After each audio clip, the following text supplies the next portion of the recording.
If you bought a home in 2021, your mortgage is about to get a lot more expensive. There's no debate. You likely locked in at a rate around 1.7 to 1.9% unless you went variable, so your payments felt manageable. It probably seemed like the hardest part of homeownership was behind you, but that comfort was built on a 5-year clock that's now running out. As we move through 2026, more than 1.2 million Canadians are renewing their mortgages this year, with another large wave right behind them. Many of these homeowners are coming off sub 2% rates and renewing in the mid 4 to mid 5% range. That change alone, without buying a bigger home, upgrading anything, or earning more income, is enough to increase monthly payments by roughly 15 to 20%, and for many lower mainland households, even more. If you don't understand what that means in real dollars instead of percentages, it can translate into an extra $1,000 to $1,200 per month in after-tax money just to stay in the same house. The people who understand the shift early still have choices, while everyone else is forced to react after the damage is already done. Today, I want to walk you through what actually happens when your renewal letter arrives, what most homeowners misunderstand in that moment, and the 3 strategies that can genuinely reduce the impact. This isn't hype and it's not fear-based speculation. It's math, cash flow, and practical decision making. And before we're done, I'll also explain when selling and relocating can be the most financially responsible option, even if it isn't the most emotionally comfortable one. To understand why 2026 matters so much, you don't need a long history lesson. The explanation is simple. In 2021, money was cheap. Fixed rates around 1.7% were common, and many buyers locked in 5-year terms. Those same mortgages are now coming up for renewal in a very different environment. According to the Bank of Canada, about 60% of outstanding mortgages are set to renew by the end of 2026, and many of them will renew at higher rates than they started with. This isn't a small group of homeowners quietly dealing with higher payments. It's a large wave of households facing the same problem in a very short period of time. Now, here's where the conversation often gets distorted. Not everyone renewing in 2026 is hitting the same financial wall at the same time. Many borrowers who chose variable rates already absorbed higher payments gradually over the past few years as rates climbed. On the fixed side, most homeowners qualified under the stress test at rates higher than what they're likely to renew at,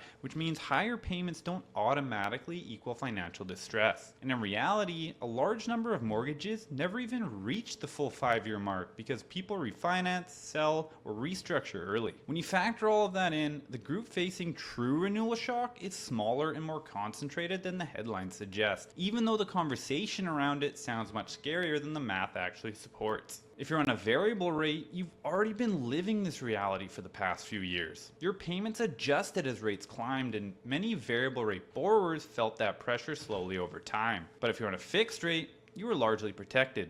Until now. The change at renewal isn't gradual. It happens all at once when the term ends, and that's what makes it so risky from a cash flow standpoint. Here's the part that most homeowners underestimate. Your bank already knows this is coming. They know when your mortgage renews, what rate you're paying today, and roughly how painful the increase will be. They also know many homeowners are anxious, busy, and overwhelmed. That's why the renewal letter is designed to feel easy. Sign here, send it back, and move on. What they don't tell you is that the first offer is almost never the best one, and signing without a strategy can quietly cost you tens of thousands of dollars over the next 5 years. The first strategy is to understand what I call the lump sum attack. Most mortgages let you prepay between 10 and 20% of your original principal each year without a penalty. If you have cash sitting in a savings account, a GIC, or anywhere earning you less than your mortgage rate, you need to rethink how that money is working for you. A mortgage with a rate in the mid 4 to 5% range is essentially a guaranteed loss if you leave that balance untouched. Making a lump sum payment before you renew does 2 powerful things at once. It lowers your total balance, and it permanently reduces your monthly payment for the entire next term. This isn't about timing the market or guessing where rates go next. It's a guaranteed return with zero volatility. One of the biggest mistakes I see homeowners make is waiting until after renewal to think about lump sums. By then, the higher payment is already locked in. Timing matters here far more than most people realize. The second strategy is the most important one, and it's also the one that most homeowners skip. Don't sign the first renewal letter. Your current bank will almost always always offer a rate that's slightly worse than what they give new clients, often by 0.2 to 0.5%.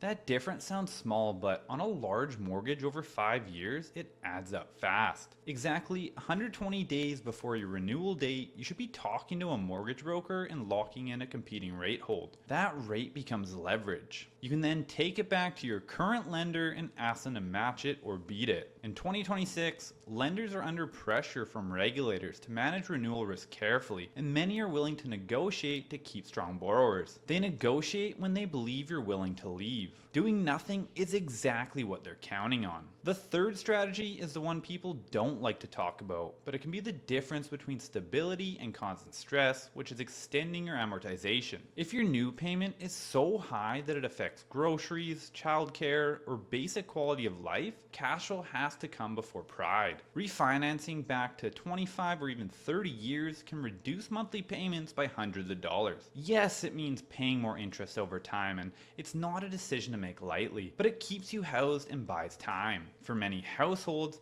that difference in $300 to $400 per month is the line between constant anxiety and real financial breathing room. Now, let's be honest, because this is where the conversation gets uncomfortable. I've worked with clients who did everything right. They made lump sum payments, shopped their rate, and adjusted their amortization. And even after all that, the numbers still didn't work for their lifestyle. They were technically getting by, but they were house poor, stressed, and living in a home they didn't even enjoy. That situation is more common than people like to admit, especially in high-cost markets like Greater Vancouver. If that sounds like you, then there's a fourth option that deserves a serious consideration, and that's selling. You need to understand that selling isn't failure. In many cases, it's a reset. If you're sitting on a high-value property with a mortgage that dominates your life, you may be able to sell, unlock your tax-free equity, and move to a market where your money goes further. In certain neighborhoods, that same equity can mean a larger home, lower monthly payments, and a completely different financial outlook. Instead of spending your nights worrying about what the Bank of Canada is going to do next, you regain control of your cash flow and your future. This isn't the right move for everyone, but it's a conversation worth having before your renewal forces your hand. Federal regulators and the Bank of Canada have both been clear that renewal risk is one of the biggest financial pressure points facing households over the next few years. The worst position to be in is reacting under stress. The best position is understanding your options while you still have leverage. If your renewal is coming up and you want real numbers for your specific situation,